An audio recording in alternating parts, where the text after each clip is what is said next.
क्या आप जानते हैं आपातकाल देश को बचाने के लिए लाई जाती है, लेकिन अगर इसका गलत इस्तेमाल हो जाए तो यही लोकतंत्र के लिए सबसे बड़ा खतरा बन सकता है।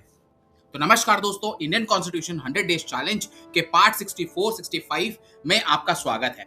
आज हम जानेंगे इमरजेंसी लगने के बाद देश पर क्या प्रभाव पड़ते हैं और क्यों इमरजेंसी के प्रावधानों की अक्सर आलोचना की जाती है। तो सबसे पहले बात करते हैं इफेक्ट्स ऑफ इमरजेंसी की। जब राष्ट्रीय आपातकाल लागू होती है तो केंद्र सरकार की शक्तियां काफी बढ़ जाती हैं।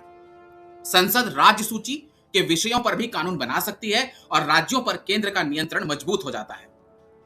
इसके साथ ही कुछ मौलिक अधिकारों पर भी प्रतिबंध लगाया जा सकता है, यानी नागरिकों की स्वतंत्रता सीमित हो सकती है और सरकार को अधिक अधिकार मिल जाते हैं।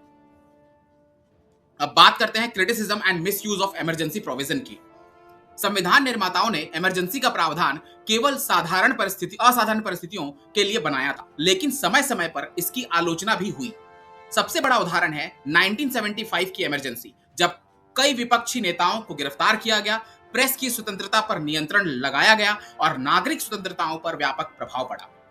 इसी अनुभव के बाद 44th कॉन्स्टिट्यूशनल अमेंडमेंट 1978 के माध्यम से इमरजेंसी से जुड़े कई सुरक्षा उपाय जोड़े गए ताकि भविष्य में इसका दुरुपयोग न हो सके। तो याद रखिए दोस्तों कि इमरजेंसी देश की सुरक्षा के लिए आवश्यक हो सकती है, लेकिन लोकतंत्र की रक्षा के लिए उस पर संवैधानिक नियंत्रण और जवाबदेही भी उतनी ही जरूरी है।